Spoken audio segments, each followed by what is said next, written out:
حضرت صالح علیہ السلام کو قوم سمود کی طرف نبی مبعوث فرمایا گیا تھا۔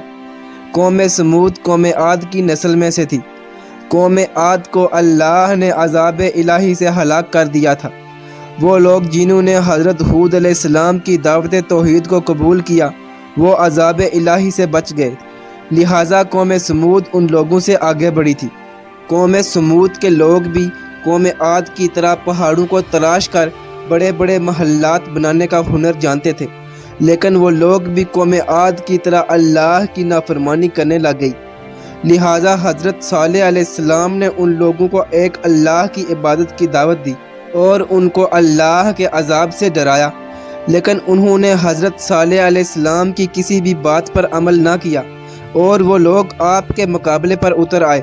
لہٰذا انہوں نے حضرت صالح علیہ السلام کی دعوت کو قبول کرنے کے لیے ایک شرط رکھی۔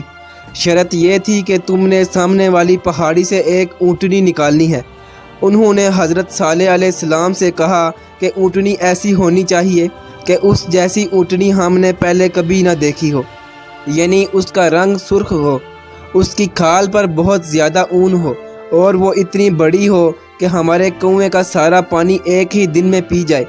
لہٰذا ان کی یہ شرط سنتے ہی حضرت صالح علیہ السلام نے اللہ سے دعا کی۔ دعا کرتے ہی پہاڑی پھٹ پڑی اور اس میں سے ایک تندرست و توانا، خوبصورت اور بہت ہی بلند و قامت اونٹنی باہر آ گئی۔ اس اونٹنی نے ان کے سامنے ایک بچے کو بھی جنم دیا۔ وہ اونٹنی اپنے بچے کے ساتھ ان پہاڑوں پر چڑھتی پھرتی تھی۔ حضرت صالح علیہ السلام نے ان لوگوں سے کہا، اے لوگو، دیکھو تمہاری شرط پوری کر دی گئی ہے، لہٰذا تم لوگ بھی اپنے وعدے کے مطابق ایک اللہ کی عبادت کرو۔ حضرت صالح علیہ السلام نے ان لوگوں سے کہا کہ ایک دن اس کنویں کا پانی تم پینا اور دوسرے دن سارا پانی اونٹنی پیا کرے گی۔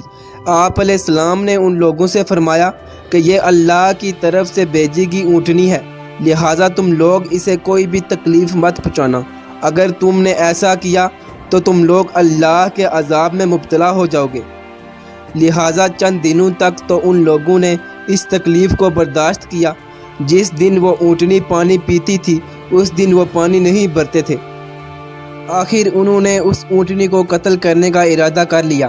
اس قوم میں سے ایک شخص جس کا نام قدار بن سالف تھا، وہ بہت گناہگار انسان تھا۔ وہ ساری قوم کے ساتھ مل کر اس اونٹنی کو قتل کرنے پر رضامند ہو گیا۔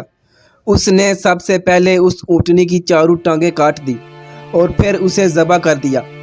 جب صالح علیہ السلام کو اس بات کا پتہ چلا تو آپ نے ان لوگوں سے فرمایا کہ تم 3 دنوں تک اپنے گھروں میں رہ لو، اس کے بعد اللہ کا عذاب تم لوگوں پر نازل ہونے والا ہے۔ اس پر وہ لوگ ڈرنے کی بجائے آپ علیہ السلام سے بدتمیزی پر اتر آئے۔ اونٹنی کے قتل کرنے کے بعد جب آپ علیہ السلام نے ان لوگوں سے کہا کہ اللہ کا عذاب تم لوگوں پر نازل ہونے والا ہے تو ان لوگوں نے آپ علیہ السلام کو قتل کرنے کا ارادہ کر لیا۔ ان لوگوں نے آپس میں عہد کیا کہ وہ آج رات ہی آپ پر حملہ کر کے آپ کو قتل کر دیں گے اور بعد میں آپ کے وارثوں کو کہہ دیں گے کہ وہ آپ کی ہلاکت کے وقت وہاں موجود نہیں تھے۔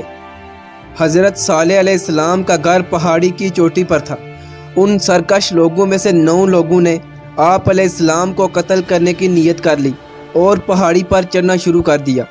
جب وہ 9 لوگ پہاڑی کی چوٹی پر چڑھ رہے تھے تو اللہ کے حکم سے زلزلہ آ گیا اور زمین کانپنے لگی اور پہاڑ ہلنا شروع ہو گیا اور پہاڑی کی چوٹی سے ایک بڑی چٹان نیچے کی طرف آنے لگی۔ وہ چٹان نیچے گرتے گرتے ان 9 لوگوں کے ساتھ ٹکرائی اور ان کو پیس کر رکھ دیا۔ ان لوگوں کی ہلاکت کے ساتھ ہی اللہ کے عذاب کی شروعات ہو گئی۔ اونٹنی کے اس معجزے کو دیکھ کر کچھ لوگ آپ علیہ السلام پر ایمان لے آئے تھے، اس لیے آپ علیہ السلام نے ان لوگوں کو ساتھ لیا اور اس بستی کو چھوڑ کر چلے گئے۔ اگلے دن صبح کے وقت قوم سمود کے لوگوں نے ایک عجیب سا منظر دیکھا۔ ان تمام لوگوں کے چہروں کا رنگ زرد ہو گیا تھا اور وہ سب رونے لگ گئے۔ دوسرے دن ان تمام لوگوں کے چہرے سرخ اور تیسرے دن سیاہ ہو گئے۔ یہ سب دیکھ کر وہ لوگ چیخ و پکار کرنے لگے اور اپنی قبریں کھودنے لگ گئے، کیونکہ انہیں آپ علیہ السلام کے عذاب الہی کے کیے گئے وعدے پر یقین ہو گیا تھا۔